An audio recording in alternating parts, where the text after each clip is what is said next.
What's happening? Sunday,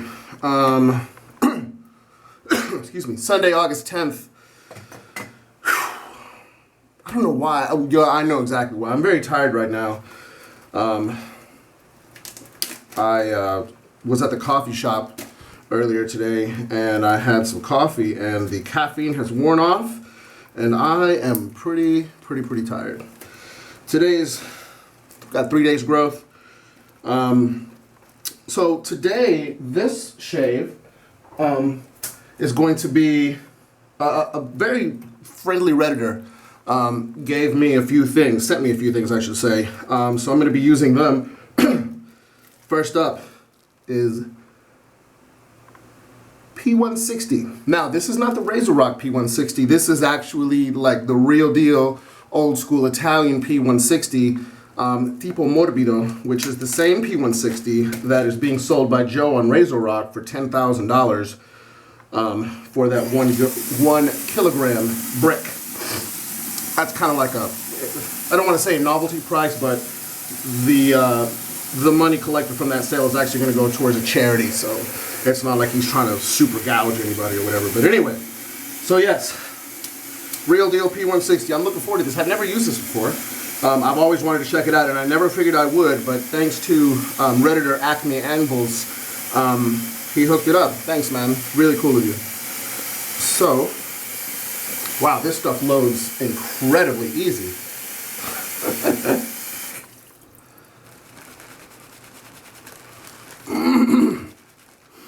Smells good. It's that classic Italian almond marzipan scent, which is always very nice, much like Cella, ABCBA, all that good stuff. Let's give it a good load.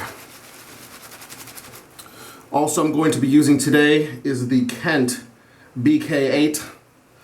Super nice brush. I love this thing. I don't like it as much, or I shouldn't say it isn't as like over the top mega as my Kent BLK12, which is this one right here, and this thing is enormous.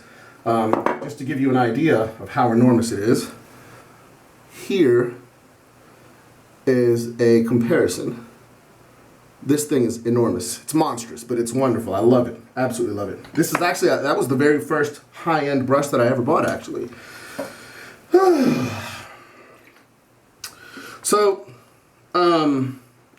didn't go kayaking this weekend. I know I've pretty much just broken the heart of all 7 of you that may watch this video, but it didn't go down this weekend. But I did, however, I did have a bit of a challenging project. I had to replace the subwoofers in my car, and in an E93, those subwoofers are located under the front seats, which means that I had to yank the 2 front seats, remove the grill, replace the subs, replace the grill, and put the seats back on. And replacing those grills is always an exercise. Man, it is the worst. It is the singular worst. Thankfully, I had some help again this time. Thanks, Tony. Appreciate that. We were able to get it knocked out in like an hour and 15 minutes or whatever. So, thankfully, it wasn't as bad as it could have been. I seem to remember the first time when I, originally put the aftermarket subs in the spaces, in the OEM locations. I seem to remember the first go-around taking a lot longer than that. Anyway, so incredible lather. This is like, man, this is good stuff. The scent doesn't seem to be as strong, excuse me, as the RazoRock P160, R160 as some people call it, but that's okay.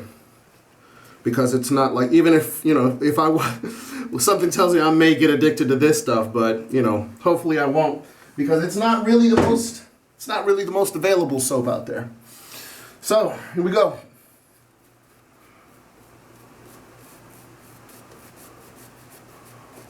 And I'm gonna let this chill on the old face for a bit while I load, load a blade into the razor. It's maybe a little dry, but I think it'll be alright. Oh man, does this ever smell good. I don't know if you guys are familiar, excuse me, with marzipan. I used to live in Germany. My dad was in the army. So we lived in Germany for a bit. Actually, I was born in Germany. So that's where I got hit to marzipan. Marzipan, actually, it's an almond sort of thing. A lot of people say it smells like maraschino cherries, like any of those, you know, Italian almond scented soaps. Yeah, they're all marketed as almond scents, but they all smell kind of that same cherry-esque sort of flavor. And the reason for that is because maraschino cherries, the almonds are involved in the production of the cherries. And I don't remember exactly how. I read it the other day, but it just didn't stick. Also, Mr. Anvils sent me one of these blades. I've never used one of these. I do have some super iridium blades, but not this kind. So we're gonna go with this one.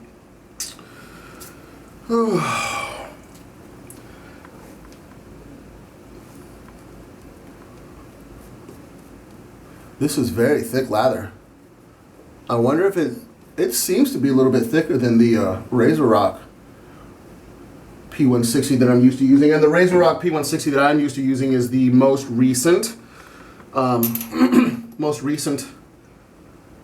version of the recipe, which is tallow based. The other one, or the previous one, I think I read it wasn't tallow based. I may be incorrect there, but the one that I'm used to using is tallow based, and it actually is very, very good. And it's only like $8 a tub. It's a hell of a value.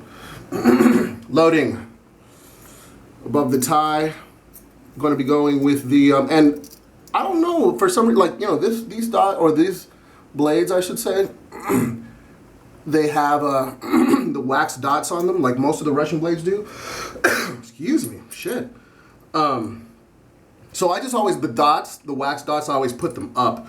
I don't know, for some reason that makes me feel better about it. Maybe I'm just being stupid or whatever, but whatever, it makes me feel good, so it's not stupid. Above the tie, this is the R2. I don't think you can read that. Anyways, R2. Here we go. This blade is sharp.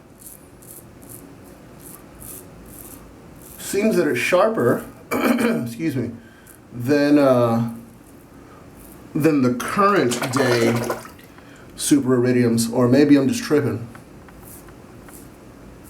But it does seem nice and sharp, and it's just as smooth as the as the other super iridiums, which are these ones, which is an excellent, excellent blade. Glad I have a lot of them. First pass on the neck, I should say, of course, is with the grain.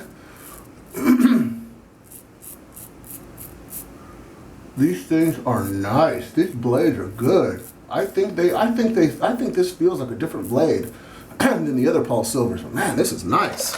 This thing is just skating.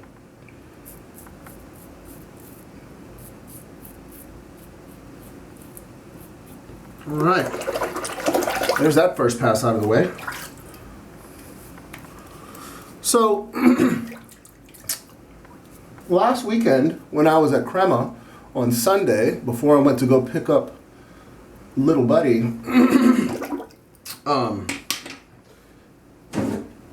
one of the girls that works there, she's one of the dishwashers. I guess she only works on Sundays, she said. But, you know, she was asking me, because I was listening to some music and I was really getting into it. And she was asking me, you know, what kind of music, whatever, blah, blah, blah. And I was listening to Juke at the time. So I was kind of telling her a little bit, you know, kind of what I think the story behind it is and how it mutated into what it is, etc., blah, blah, blah. And that made me, of course, you know, do my research and look it up when I got home. And then that kind of got into its own thing. You know, like I think I mentioned this the last video, but I am like, the history of the types of music that I like, I research that shit incessantly. And I guess I suppose it's new information to me, But I came across Detroit techno. I love Detroit techno. I'm a drum and bass man by trade, meaning that you know, if I'm gonna actually DJ at a club, which is gonna happen for the first time very soon, and I'll get into that later. But if I'm gonna DJ at a club, I'll play drum and bass. But Detroit techno right now is the music that I'm the most passionate about, and that's been the case for the past few years. So I did some more research on techno, and I don't really even remember how it is that I started looking at the history of techno after doing, you know, research on Juke. Man, this blade is incredible. Shit. I came across, you know, a couple bits of new things that I didn't know. But Detroit techno actually is attributable, well, I should say the common story is that it's attributable to three gentlemen that met in Belleville, Michigan, which is a suburb of Detroit. And it's three dudes. Juan Atkins, Kevin Saunderson, excuse me, and Derek May. And like I said, they all went to school together. They met at Belleville High School. And Juan Atkins was the first one that was writing music. That's why, you know, Juan Atkins is considered to be the, if there's one person that you can blame, we'll say, for Detroit techno even existing, it would have to be Juan Atkins, because he was the first. Anyway, he was the one writing records. And then, you know, excuse me, Saunderson and May started writing records as well. And, you know, they started doing their thing, and Detroit techno was born. That was in the late 80s. I think it was like 87 or so. And then it kind of grew from there. You know, just like in Chicago and house, those guys that originated that music, they really didn't know, excuse me, how big their records were. You know, they were just doing their thing, playing their records in Detroit at their parties. There was a club, I guess the Genesis, the spot, I should say, I guess, where, you know, embryonic Detroit techno was, you know, played, tested, nurtured, and developed, was a place called the Music Institute in Detroit. And I don't remember where it is, but I think it's, oh shit, I think it's in downtown proper. But anyway, so yeah, the music, excuse me, I don't know what's up with my throat, but it's really annoying. The Music Institute is, you know, that's like, that's where it happened. Anyway, so, you know, those three guys, they, by those three guys, of course, I mean May, Saunderson, and Atkins. They, and this actually, I don't know if you can see this, but this little spot right here, when I very first was kind of learning to shave, this spot has always caused me trouble because there's a bump in my cranium, like right here. And I was going with a 37C, which is a Merkur slant with the short handle. And I sliced, I don't know if you can see it, but this spot right here is like paler than everything else around it. And I sliced a nice little disc of skin off, and this thing would not stop bleeding. It bled like no shit for about 15 or 20 minutes straight. And as you can see, it grew back, and this is like new skin or whatever. But I don't think I'll ever be able to grow hair in that spot ever again, which is, that's funny, but I guess that's what I get for being careless. Not that it matters, but it sucks because that's still a spot that, like, I cut it, like, often. Anyway, so yes, techno. You know, they didn't know how big the music got, and then, you know, they went overseas. And that's something I really hate about dance music in America, because I'm not going to say I'm very xenophobic, but I am a bit of a xenophobe when it comes to dance music. There's a pretty good chance that if it's not American and it's, you know, marketed or whatever as house or techno, there's a really good chance that I won't listen to it because I prefer my house and techno to be American. And that's an asshole view, I know. And I'm pretty sure that it's not the most popular opinion in the world, but it's mine, and it's not offensive. It's just the way, that's just the way I do it. So they went, you know, the records were being sold over there. They sold like crazy, just like the Chicago guys when they were first, you know, doing house. Had no idea how big these records were getting until they actually started being invited to Europe, which, you know, was a surprise in and of itself, you know, for them to, you know, be invited to play at the clubs in Europe and stuff. Because as far as they knew, all the music that they were doing was just being, you know, it really wasn't getting any kind of play outside of Detroit and Chicago, of course, because the house guys would play some of those records when they wanted to play a little bit tougher.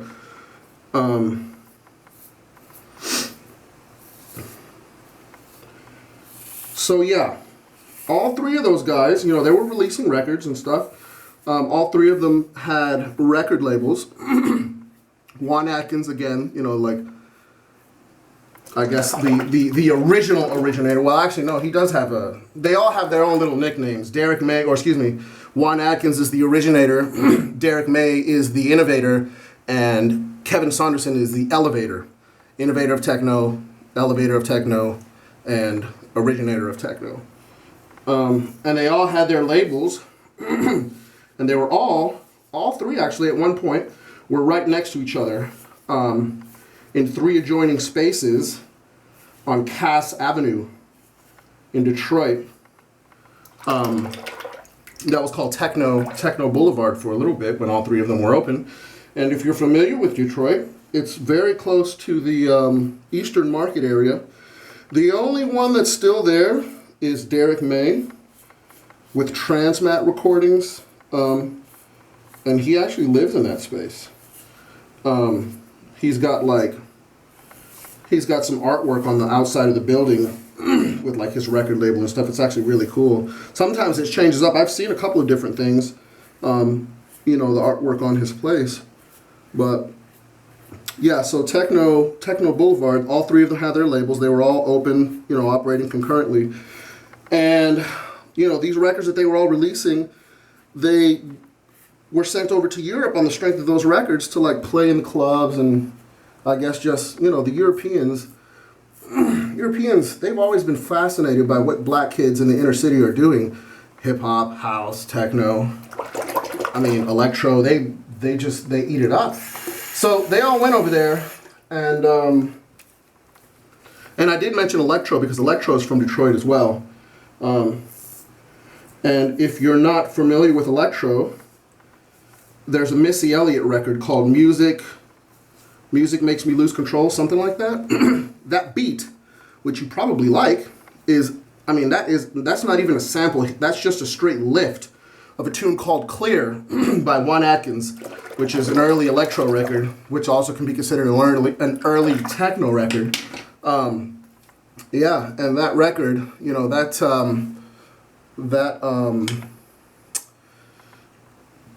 I don't know what the fuck I was gonna say there. Anyway, so yeah, you know, they started getting their gigs in Europe, and by this point, you know, this was like late 80s, early 90s. Detroit was already, you know, Detroit kind of started its downward trend or whatever, leading up to the riot in 1960, the race riots.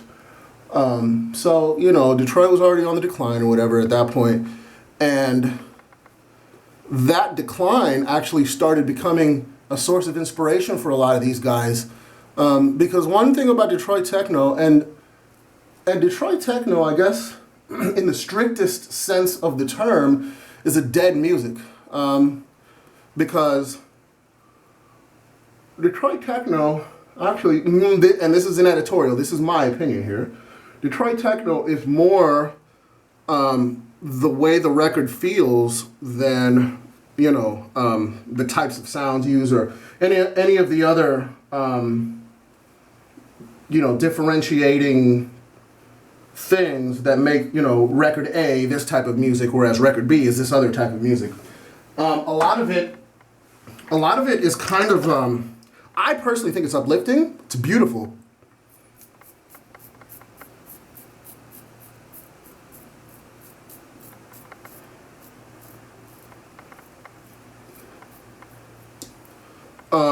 And this blade is cool. This blade is incredible. Thank you so much, Acme Anvils. Also, the soap is good too. But this blade is, man, this blade is good. Yeah, Detroit techno, you know, it's kind of an uplifting, it's a very soulful form of dance music. A lot of people, when they think techno, and by people I mean people that are into dance music that actually know the difference and know that techno is its own thing rather than just a generic term, which a lot of people mistakenly, unfortunately, believe is the case. But yeah, it's very, it's beautiful, and you know, a lot of people, Carl Craig in particular, who is, you know, one of the big one of the big second generation Detroit guys, and I'm put the blade in the new razor. This is an above the tie M2, which is M is for mild. He says that his one of his reasons for making music is a beautification of the state of his city. You know, if he can make his own little personal piece of Detroit a better place to be, then, you know, he feels that he's succeeded in his mission, so to speak, and he's doing that through his music. So, original Detroit techno, it's kind of uplifting. It's you know, it's a way to give soul to these machines, which, you know, I guess by definition isn't going to be able to happen because it's a machine. It's not a sentient being, so it can't have soul. But these guys, you know, they were writing these records that are beautiful. Case in point, one of my absolute favorite, you know, first generation Detroit techno records, where you can hear, you know, I guess the beauty that is, you know, achieved by using these soundscapes, melodies, synths, and all that good stuff.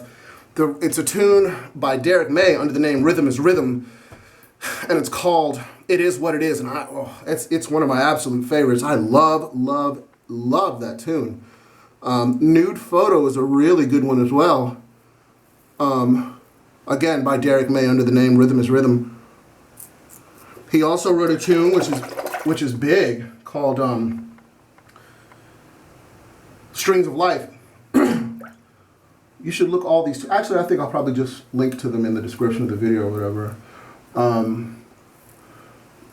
And then, you know, like I said, after that kind of stuff, you know, I guess ran its course, or, you know, those guys moved on to different styles of music. You can argue that Detroit techno, in the most specific definition of the term, passed on.